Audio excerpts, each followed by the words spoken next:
restons toujours dans cette même attitude. Nous voulons encore ce soir soupirer ta présence.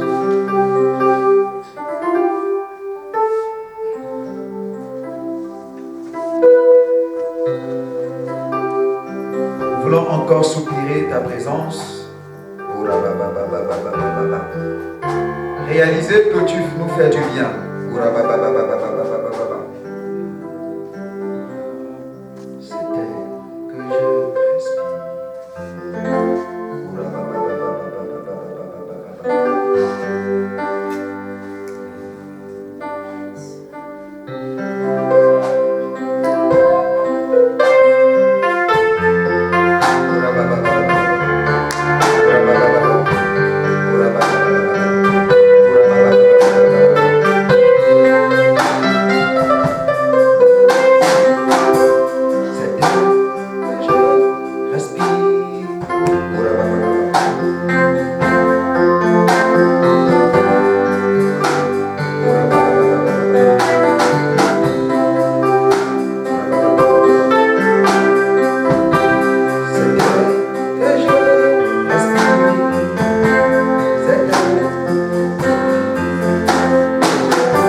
Une grande joie d'être dans la maison de l'Éternel. Alléluia. Un homme de la Bible, David, disait quelque chose. Que vaut mieux un jour dans tes parvis. C'est-à-dire, vaut mieux un jour dans la maison de l'Éternel que 1000 jours ailleurs. Alléluia. Il dit, je préfère de me tenir dans la maison de mon Dieu que d'être assis en compagnie des méchants. Je préfère d'écouter la parole de mon Dieu que d'être entouré des méchants. Alléluia. C'est une grande joie. C'est un bonheur. C'est un plaisir pour nous d'être dans la présence de notre Dieu. Il est écrit de lui que nul ne vient dans sa présence et ne répare tel qu'il est venu. Sois-en sûr que ce trajet peut être routinier. Alléluia. Mais chaque jour que tu viens dans la maison de l'Éternel, sache-le que ce n'est pas la routine. Tu reçois toujours quelque chose de plus dans ta vie. Alléluia. Oui, il peut arriver que nous ne voyons pas ce que Dieu est en train de faire. Mais soyons rassurés que Dieu est en train de faire de grandes choses. C'est pourquoi un homme de la Bible disait quelque chose. Il dit, nous marchons par la foi et non par la vue. Alléluia.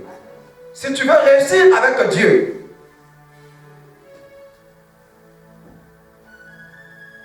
si tu veux réussir avec Dieu, marche par rapport à la parole de Dieu. Marche par rapport à ce que la parole de Dieu te dit. Parce que la vérité ou le miracle se trouve dans la mise en pratique de la parole de Dieu. Il est écrit, mettez en pratique la parole de Dieu. Ne vous y bornez pas seulement à l'écouter, en vous trompant vous-même par des faux raisonnements. Le diable connaît qu'il ne peut pas avoir miracle, il ne peut pas avoir progrès, il ne peut pas avoir changement sans la mise en pratique de la parole de Dieu. C'est la mise en pratique de la parole qui produit le miracle. Alléluia. Dans chaque semence de la parole de Dieu, il y a des miracles qui s'y trouvent. Alléluia. Dans chaque parole de Dieu, il y a des semences du miracle. Alléluia. C'est pourquoi j'ai toujours coutume de dire, la parole de Dieu veut exactement dire ce qu'elle déclare être. Alléluia. Si elle dit quelque chose, sache-le qu'il y a une semence qui est là-bas de la chose à laquelle elle a dit. C'est pourquoi Paul déclare, nous marchons par la foi. Alléluia. Et non par la vue. Marche par la foi. Ne marche pas par rapport à ce que tu vois. Ce que tu vois n'a rien à dire avec ce que Dieu a dit. Alléluia. Tu n'es pas ce que les gens disent. Tu n'es pas ce que les circonstances contradictoires disent. Mais tu es ce que Dieu a dit. Alléluia. Et tu restes ce que Dieu a dit. Aucune chose ne peut arrêter l'accomplissement de ce que Dieu a dit. Alléluia. Crois en ce que Dieu t'a dit. marche par rapport à ça, je peux te rassurer que tu finiras par avoir la chose dont Dieu t'a parlé. La Bible dit qu'espérant contre toute espérance, Abraham a cru qu'il deviendra père d'une grande multitude d'êtres, selon ce qui lui a été dit. Telle sera ta postérité. Il faut être fou. Oui, la foi c'est la folie. Même un seul enfant, tu n'as pas encore. Mais comment tu peux croire que tu deviendras père d'une grande multitude d'êtres, même si les yeux physiques ne te montrent pas ce que Dieu a promis, mais que les yeux de la foi, alléluia, te montrent les choses dont Dieu t'a promis. Alléluia. Je suis en train de voir une gloire par la grâce de Dieu dans ce pays. Alléluia. Je suis en train de voir un mouvement, un vent qui va souffler dans ce pays, qui va souffler dans cette ville. Alléluia. Venant de toi et moi. Je vois ça par les yeux de la foi. Alléluia. Je ne nous vois pas tel que nous sommes. 30, 40, 20, 50. Alléluia. Mais je vois des milliers de vies être transformées. Je vois des milliers de vies être changées pour la gloire de Dieu. Je vois des milliers de vies être changées par la grâce de Dieu. Je vois la parole de Dieu s'accomplir dans la vie de tout un chacun. Tu seras témoin de ces choses. On t'appellera témoignage. Le nom que je porte là, on t'appellera témoignage. Alléluia. Parce que toi, tu auras vécu cette histoire. Tu l'as écrit. Alléluia. Et j'ai la foi que tu iras avec cette histoire jusqu'à la fin. Alléluia. J'ai la foi que tu raconteras cette histoire. Ne fais pas seulement partie de ceux-là qui va raconter, mais fais aussi partie de ceux-là qui vont l'écrire. Alléluia. Je suis convaincu que dans cette histoire, tu as un rôle à jouer. Alléluia. Dans cette histoire, tu as la pierre à apporter à l'édifice. Alléluia. C'est pourquoi j'ai pris la résolution de tout mon cœur de ne pas te minimiser. Alléluia. De ne pas te mettre de côté. De ne pas te négliger. Alléluia. Non. Si Dieu a permis que cette histoire, que tu la voies, que tu sois là sans commencement, alléluia, c'est que tu dois l'écrire. Que Dieu te bénisse. Lève ta main droite, merci Jésus. Sois pas paniqué. Alléluia. Ne sois pas paniqué. Avance lentement, sûrement. Aie l'assurance que Dieu est avec toi. Aie l'assurance que tu n'es qu'au commencement. Alléluia. Il a dit, je ne t'abandonnerai pas, je ne te délaisserai pas. Je serai avec toi chaque jour, jusqu'à la fin de ta vie. Ne vois pas ce qui se présente comme circonstance, c'est rien ça. Vaut mieux la fin d'une chose que son commencement. Tu fais partie de son plan. Tu n'es pas n'importe qui. Tu es le choix de Dieu pour ta génération. Crois ça. Ceux-là qui ont marqué l'histoire, ceux-là que Dieu a distingués, n'ont pas été les hommes d'une autre planète. Alléluia. C'était des hommes comme toi, avec des faiblesses, avec des forces. Alléluia. Avec leurs qualités, avec leurs défauts. Mais qui ont accepté seulement ce que Dieu avait dit. Et ils ont fait des progrès. Le problème, c'est que toi, tu ne veux pas accepter ce que Dieu a dit. Alléluia. Dieu t'a dit que tu es ceci. Mais toi, tu te vois. Moi, mon côté là n'est pas encore bon. Alléluia. Mais oui, Dieu t'a choisi comme ça. Alléluia. Dieu t'a choisi comme ça. Crois à la parole. Nous marchons par la foi et non par la vue. Crois à ce que Dieu t'a dit et avance. Le reste, Dieu le fera. Alléluia. Alors, ouvre ta Bible avec moi. Nous allons commencer un enseignement. Si Dieu veut, on va l'achever aujourd'hui. Si nous ne l'achevons pas aujourd'hui, peut-être que le dimanche par la grâce de Dieu. On se lève, Jean chapitre 13. Le verset 34 à 35.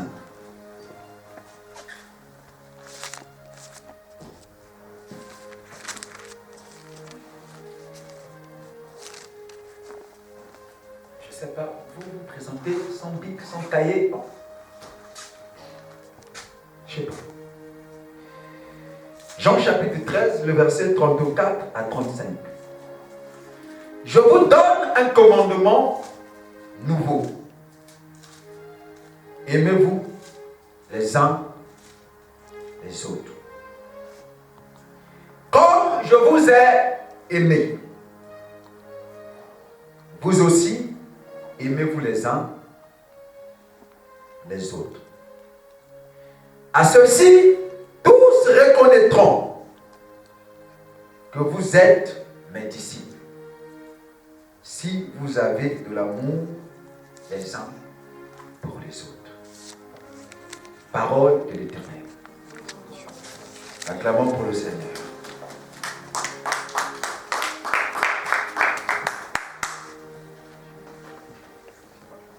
Alléluia.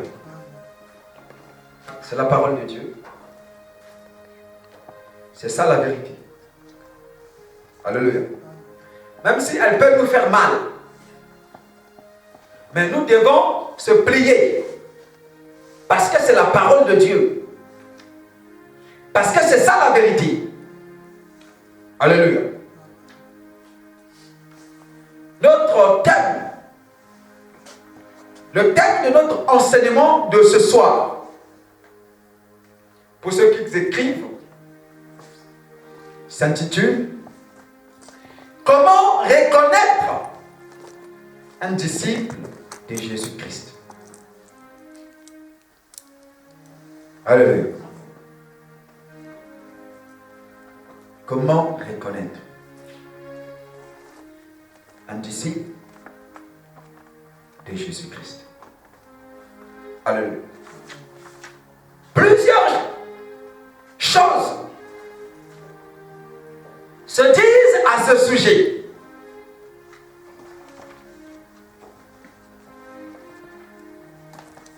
Plusieurs choses sont prêchées à ce sujet. Ce qui est prêché à ce sujet n'est pas faux. Alléluia. C'est la vérité. Parce que moi aussi je suis d'accord que étant disciple du Seigneur Jésus, bien un disciple de Jésus-Christ doit être un modèle. Alléluia. Doit être un exemple. Doit être quelqu'un de bonne moralité. Alléluia. Je suis d'accord avec ça. Mais attention. J'ai compris aujourd'hui par le Saint-Esprit. Il y a une très grande chose.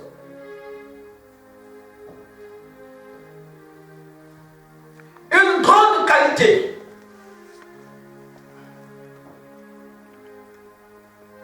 Ou bien une grande vertu.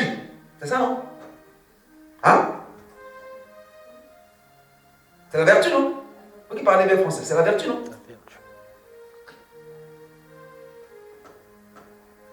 Par laquelle on reconnaît un disciple du Seigneur Jésus. Pourquoi je le dis? Il y a des gens de bonne moralité, alléluia, qui sont exemplaires, qui ne trichent pas, qui ne volent pas, qui ne commettent pas d'adultère, Alléluia. Qui ont un bon comportement, irréprochable. Mais lorsque vous vous approchez de cette personne, vous commencez à lui parler du Seigneur Jésus. Il vous dit que je ne connais pas le Seigneur Jésus. Alléluia. Il vous dit carrément, je suis désolé. Alléluia. Et pourtant, cette personne a une bonne moralité. C'est un exemplaire. Mais il ne connaît pas le Seigneur. Alléluia. Est-ce que ces qualités-là, la bonne moralité, alléluia, suffit pour qu'on reconnaisse que quelqu'un est un disciple du Seigneur Jésus? Est-ce que ça suffit? Comment reconnaître un disciple du Seigneur Jésus-Christ? Alors, c'est qui un disciple? Nous ne pouvons pas parler du disciple sans avoir défini ce que c'est un disciple. Un disciple, par définition, c'est une femme ou bien un homme qui suit les enseignements d'un maître. Alléluia. Je le répète, c'est un homme, c'est une femme qui suit l'enseignement d'un maître.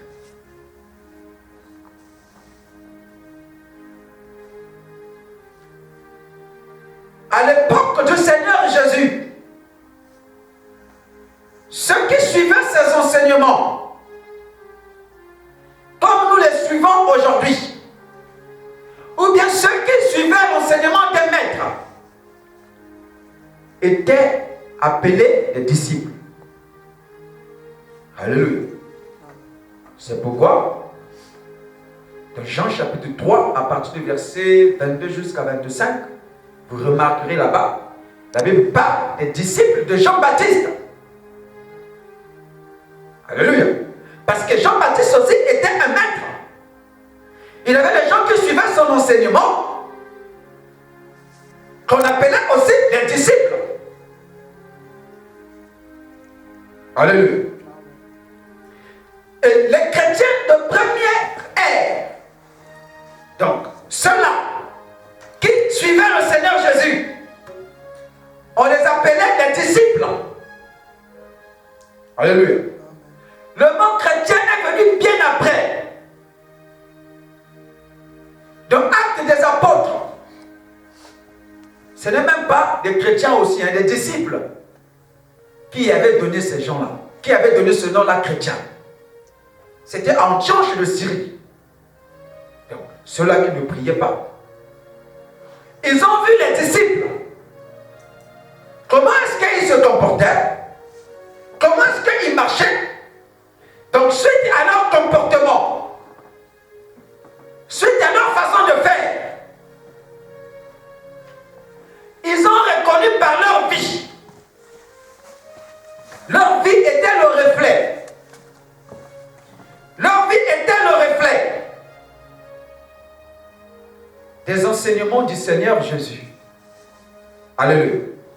Et ils ont dit que ces gens sont les chrétiens. C'est-à-dire, ils sont comme Christ. Alléluia.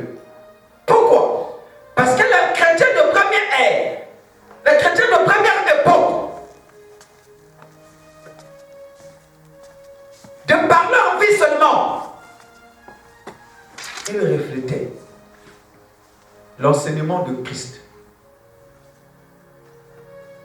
Alléluia. Que nous allons développer ici. Ils reflétaient ce que Christ disait, ce que Christ enseignait. Ce que Christ enseignait était palpable dans leur vie. Ils n'avaient pas besoin quelque part de rentrer, de se présenter. Mais tu pouvais seulement observer sa vie. Un jour, 2 jours, 3 jours, au milieu des gens, comment il restait, comment il se comportait. Tu dis, ah, cet homme-là est chrétien. Alléluia. Il est comment? Triste. Alléluia. Les actes parlent plus que des paroles. Alléluia. Donc, comment reconnaître un disciple du Seigneur Jésus? Nous voulons simplement dire comment reconnaître un chrétien. Alléluia. Donc aujourd'hui, je suis disciple du Seigneur Jésus. Tu es aussi disciple du Seigneur Jésus. Maintenant, qu'est-ce qui fait de nous un disciple? Comment on peut reconnaître un disciple? Comment on peut reconnaître un chrétien? Alléluia. Le monde dit, on reconnaît un moine par son ami. Alléluia. Par son ami. Alléluia. C'est son ami qui fait de lui un moine. Tu n'as pas besoin qu'on te dise. Tu vois seulement un moine. Tu le vois seulement, tu vois seulement, tu dis ça c'est un moine. Même sans qu'il ne parle par rapport à son. De la même façon que les moines sont reconnus par leurs habits. Les disciples du Seigneur Jésus aussi sont reconnus par quelque chose, par une qualité, par une vertu. Alléluia. Alors, quelle est cette qualité?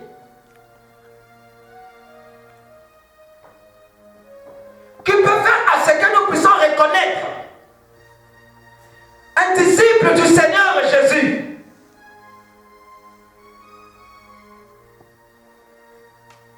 Dans le texte que nous venons de lire.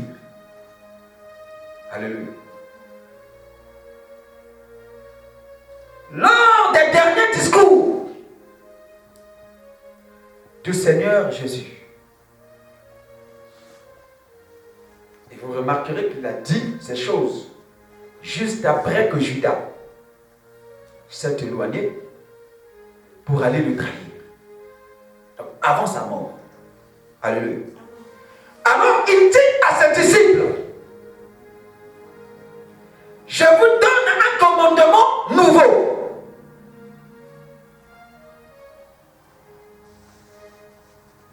Alléluia. Nous devons y aller doucement. Nous devons comprendre les choses. Ça sort de la bouche du. Ce commandement que je vous donne est nouveau. Pendant que je méditais, ça m'a bouleversé encore. Ça m'a bouleversé un peu. Nous savons tous par définition que ce qui est nouveau, c'est ce qui n'a jamais existé. Nous allons y aller doucement. Il faut que les gens comprennent. Il faut que nous arrivions à comprendre les choses. Hein? Alléluia. Pendant que je me disais ça, je riais. Je dis, oh Seigneur. Quand Dieu m'a ouvert les yeux, je dis, oh Seigneur, merci. Je vous donne un commandement nouveau. Donc, ce qui est nouveau, c'est quelque chose qui n'a jamais existé. Donc, le commandement que moi je vous donne là, n'a jamais existé. C'est ça qui fera de vous mes disciples. C'est à ça qu'on va reconnaître que vous êtes mes. Oh. Alors quel est ce commandement nouveau qui n'a jamais existé? Il dit, aimez-vous les uns les autres. Alléluia. Donc, ce commandement nouveau qui n'a jamais existé, dont le Seigneur parlait, c'était l'amour. Est-ce que l'Église est d'accord avec moi? C'est un enseignement.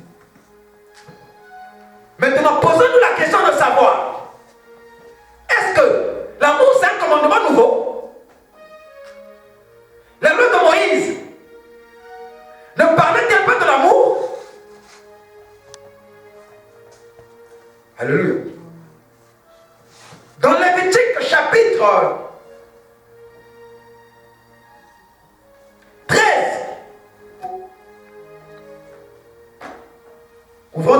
Lévitique chapitre 13. Le verset 12.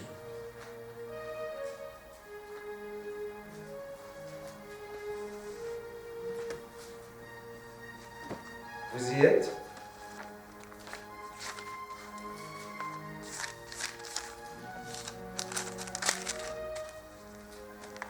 Non. Lévitique chapitre 19, verset 18.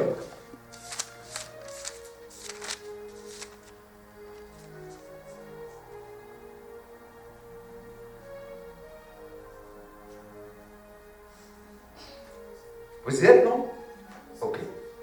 Lévitique chapitre 19, verset 18, il est écrit: tu ne te vengeras point, et tu ne garderas point de rancune contre les enfants de ton peuple. Tu aimeras ton prochain comme toi-même. Je suis l'Éternel. Amen. La loi de Moïse ici a parlé de l'amour. Alléluia. Mais le Seigneur Jésus y arrive. Il dit que le commandement que je vous donne, c'est un commandement nouveau.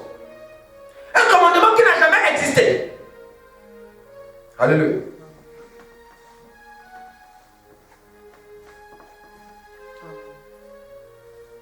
Vous voyez que c'est un peu perplexe. C'est un peu complexe. Alléluia. Est-ce qu'on me suit? Vous êtes d'accord avec moi que c'est compliqué, non? Vous êtes d'accord avec moi? Jésus vient dire que ce commandement n'a jamais existé. Donc, aimez-vous les uns les autres. Mais hors de la loi de Moïse, ce commandement existait. Alléluia. Ici, Jésus vient révéler que ça n'a jamais existé.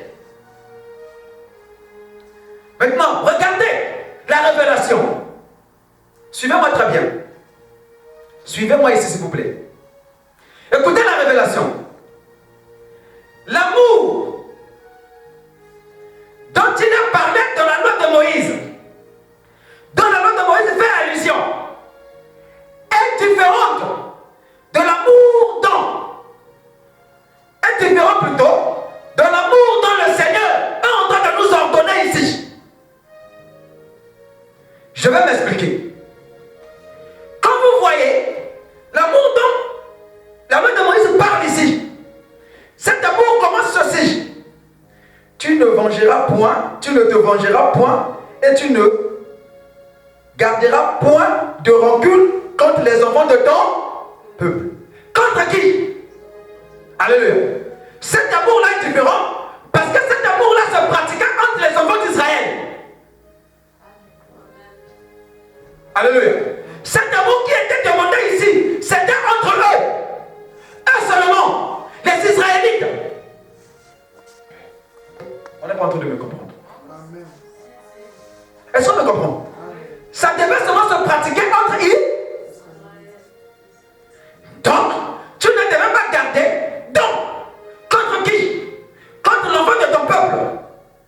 Tu ne devais pas te venger contre l'enfant de ton peuple. Donc, c'était l'amour qui concernait Israël. Donc, hormis Israël, si tu es un autre peuple, Israël ne doit pas avoir l'amour envers toi. On ne me comprend pas toujours. On ne me comprend pas, non. Dans cette église, quand on me comprend, on dit Amen. On ne me comprend pas. Je vais être clair.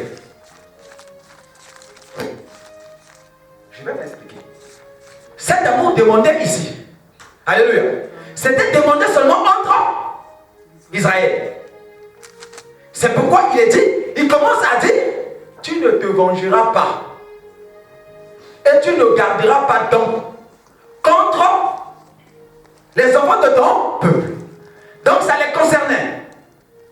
Donc les Israélites entre eux ne devaient pas se venger. Alléluia. Les Israélites entre eux ne devaient pas se garder rancune. S'il vous plaît. Les Israélites entre eux. Qu'est-ce qu'il y a?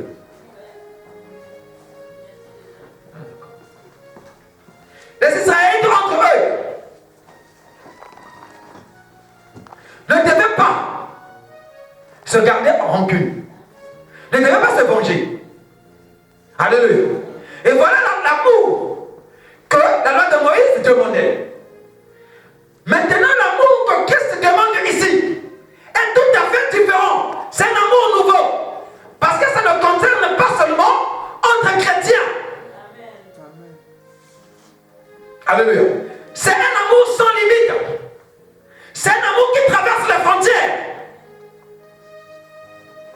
Alléluia. Là-bas, c'était l'amour de son prochain. Donc son frère. L'enfant de son peuple. Parce que c'était entre eux. Mais l'amour de Christ ici est nouveau maintenant. Parce que ce n'est pas seulement entre les frères. Ça concerne tous les peuples. Que tu sois chrétien ou non, le disciple de Christ doit t'aimer. Alléluia. Que tu pries avec lui, que tu pries dans son église, que tu ne pries pas dans son église, les disciples de Christ doivent t'aimer.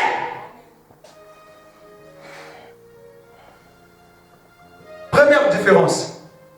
C'est pourquoi Jésus-Christ martèle ici, c'est un amour nouveau. Alléluia. Que vous n'avez jamais entendu parler. Là, les yeux commencent à s'ouvrir. Alléluia.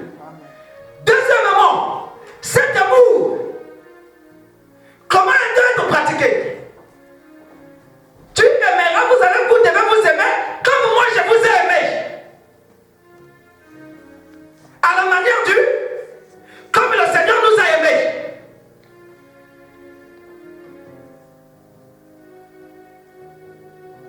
Or, comment le Seigneur nous a aimés? Il est mort pour eux. Alléluia. Différent de la loi de l'amour de la loi de Moïse. Alléluia. Donc, c'est vivre pour son prochain. C'est disparaître. Et que ton prochain fasse quoi? Montre.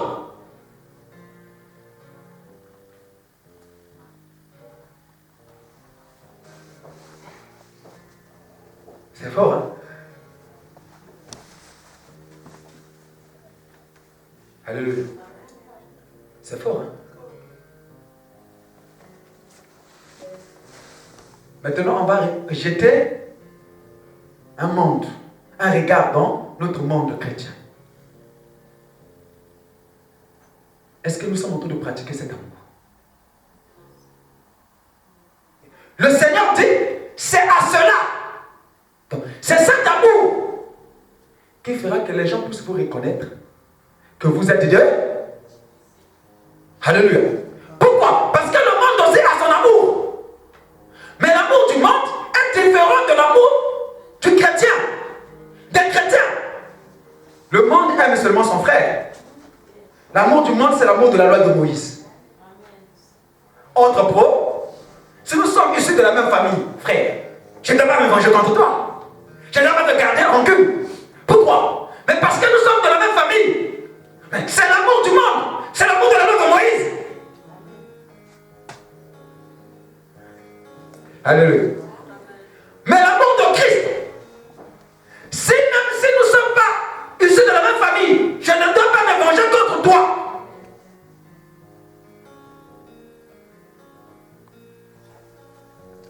Alléluia. Je ne dois pas te garder rancune. C'est pourquoi c'est un amour qui doit dépasser le monde.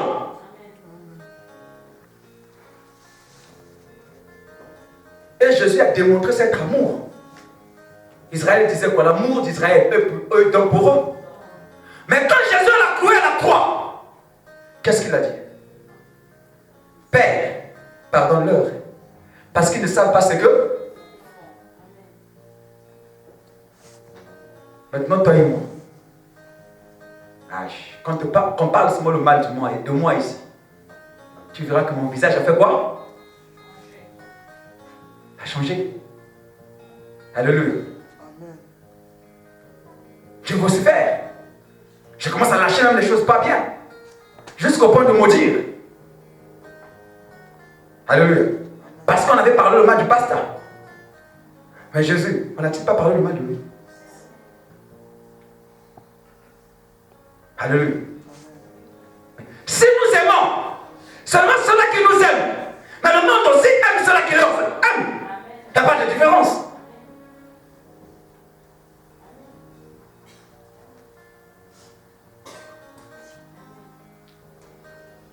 Pourquoi nous nous convertissons à Christ?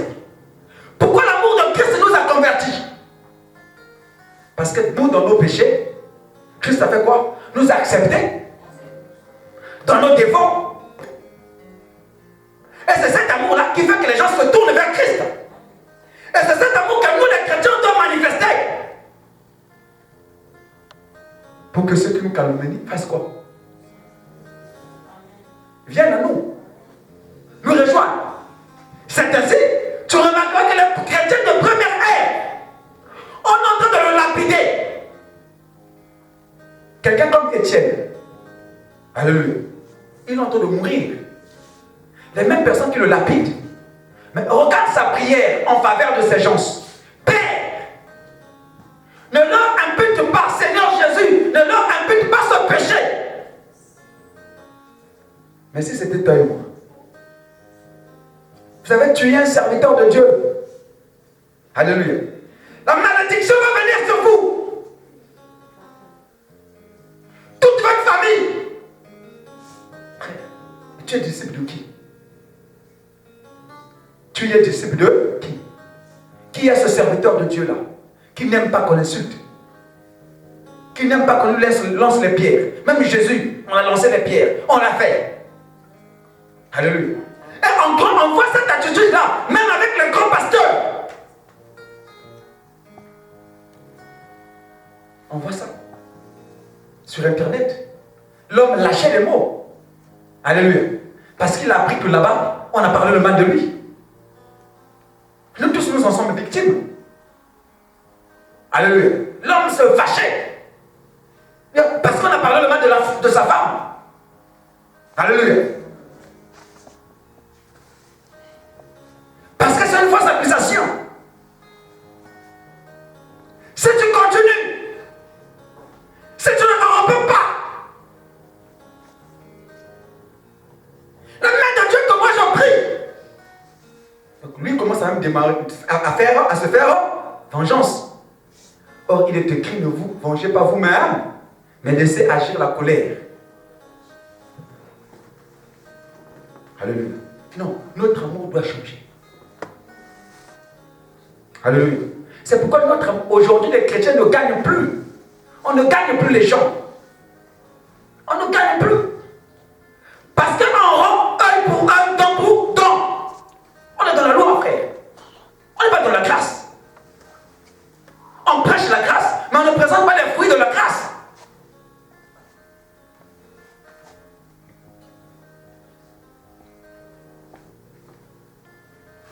Alléluia.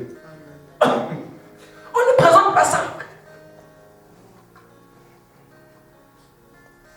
Non. Alléluia. Non. Alléluia. Non. Pourquoi l'amour? 1 Jean chapitre 4.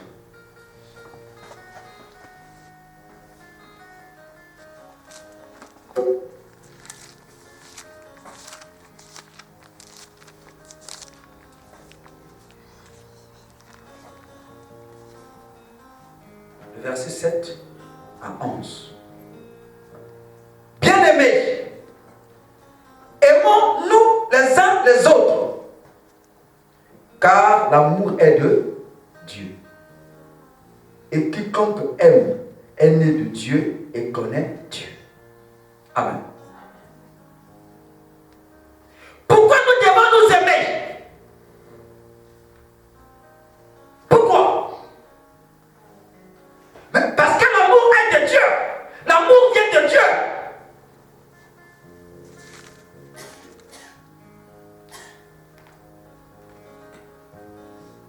Quiconque aime est né de qui?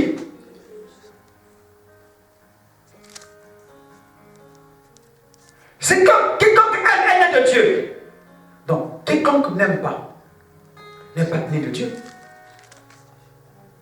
Alléluia. Donc, l'amour est un baromètre. pour savoir si quelqu'un est né de Dieu ou non.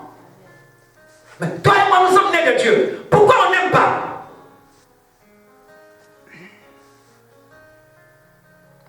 Frère, on n'a pas l'amour. Alléluia. Si on a l'amour, c'est de l'autre sens là-bas. Dans la loi de Moïse parle. Mais pas l'amour que Christ a parlé ici. Non. Non. Non. Non. Nous sommes une église qui prêche la grâce. Alléluia. Et nous devons vivre la grâce.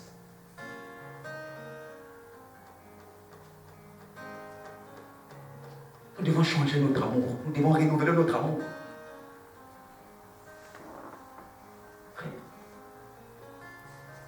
L'amour du monde, là, qui est à l'église, là. Parce que X et X s'entendent bien, c'est pourquoi ils sont ensemble. Y et Y s'entendent bien, c'est pourquoi ils sont ensemble. Alléluia. Mais ça, ce n'est pas l'amour que Christ nous recommande. C'est parce que vous vous entendez bien. Alléluia. Que tu le portes dans ton cœur.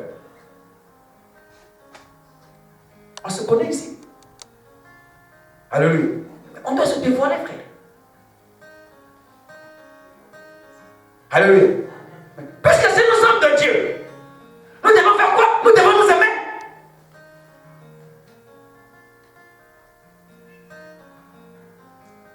Alléluia. On va aller doucement. Tu dois comprendre quelque chose. Quiconque aime est né de Dieu. Donc, c'est Dieu qui l'a enfanté. Comme tu ne peux pas être né de quelqu'un et ne pas avoir ses gènes. Vous appelez ça quoi, gènes? Hein? Hein? Les gènes. Même si tu ne ressembles pas à ton père à 100%, mais tu as quand même ces gènes. Comment ça? Mais c'est qui ton père? On va voir c'est qui Dieu. Comment? Tu es né de moi, mais rien de moi. Même si ton visage, tu n'as pas le visage de ton père, mais quand même le gène. Alléluia. Même si tu n'as pas le visage de Dieu, mais quand même le gène de Dieu doit être là. La nature de Dieu doit être là. Mais c'est quoi la nature de Dieu? Celui qui n'aime pas n'a pas connu Dieu. Alléluia.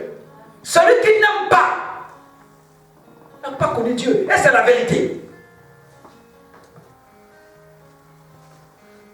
C'est la vérité. Parce que si on a connu Dieu, si on connaît Dieu, on doit aimer. C'est la vérité.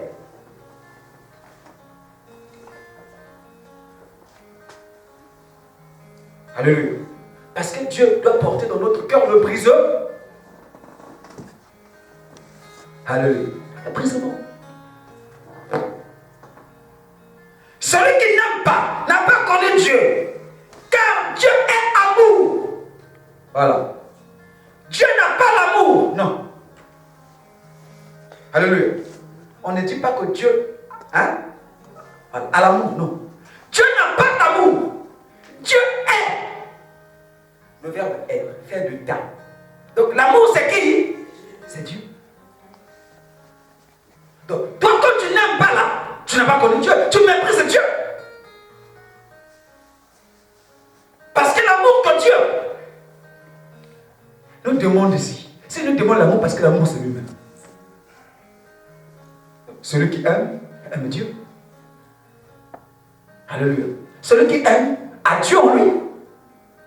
Dieu ne peut pas être en moi et que moi je n'aime pas. Non. Revoyons un peu notre Dieu là. Il y a beaucoup de dieux. Hein? Alléluia. Il y a beaucoup de dieux. Il y a des Nzambi Abilele. Alléluia. Zamba Pungu. Ah bon. Moi je pensais que Nzamba Pungu, Nzamba Mihindo. Amen. Dieu des habits, Dieu de l'orgueil. Alléluia. Dieu de l'huile, comme la sœur nous a révélé. Alléluia. Mais toi, ton Dieu à moi, là, ton Dieu à toi et moi, là, c'est quel Dieu? Alléluia. Parce que le Dieu créateur, c'est l'amour.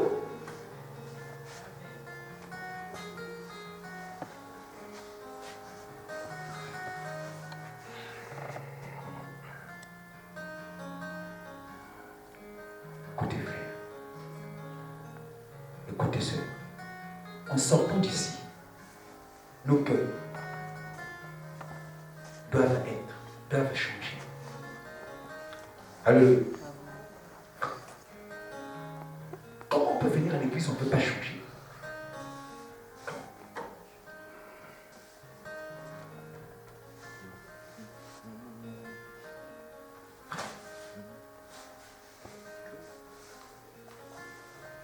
Je ne veux plus dans cette église les vieilles habitudes. Non. Si quelqu'un est en Christ, il est une nouvelle créature. Je ne veux plus entendre quoi que ce soit. Pasteur X a fait ceci, je ne veux plus l'entendre. Alléluia. Y a fait ceci, je ne veux plus entendre ça. Alléluia. Si il faut que j'entende une plainte, alléluia, c'est pour que on vous fasse asseoir qu'on parle. Alléluia. C'est pas pour dévoiler le mauvais côté de l'autre. Non.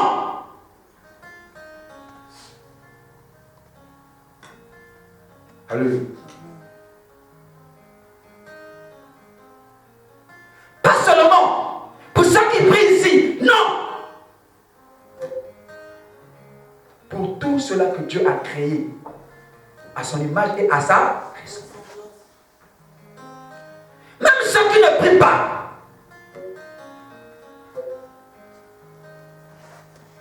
La même attitude que tu dois avoir pour ton frère en Christ, ça doit être la même attitude que tu dois avoir pour celui-là qui ne prie pas.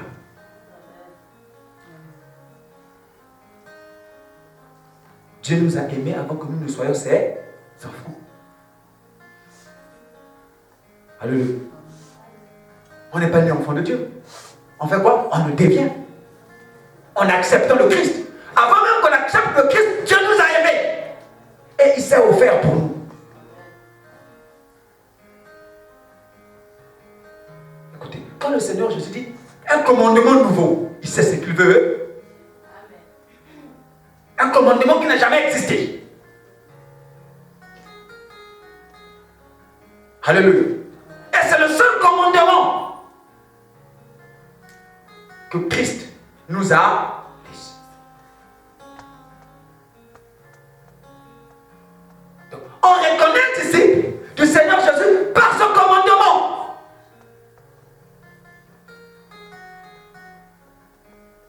Celui qui n'aime pas n'a pas connu Dieu, car Dieu est amour. L'amour de Dieu a été manifesté envers nous. On sait que Dieu a envoyé son Fils unique dans le monde afin que nous vivions par lui.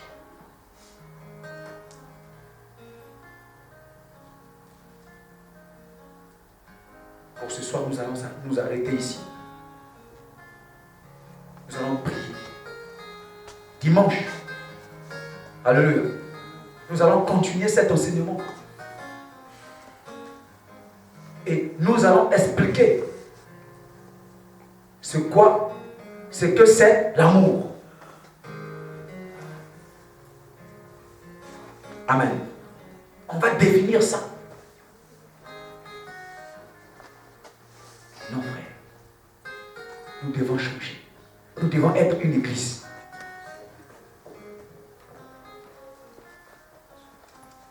Nous devons être une église.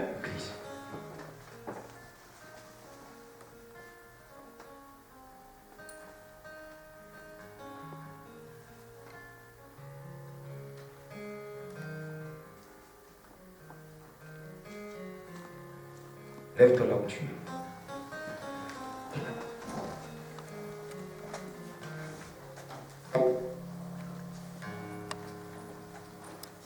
Nous allons prier.